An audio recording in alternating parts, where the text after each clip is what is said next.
Fix missing clock widget. All you have to need, go to your Galaxy Store or Play Store and search for Samsung clock, and in Galaxy Store, if you don't see the Samsung clock, then go to your Play Store.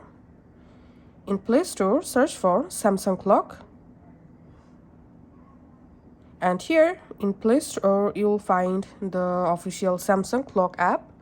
Go ahead and install the Samsung clock app in your device.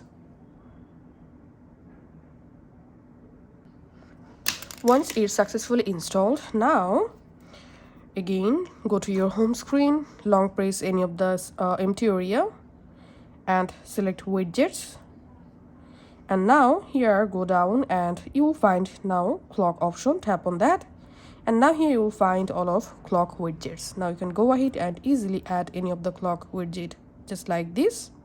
That's it.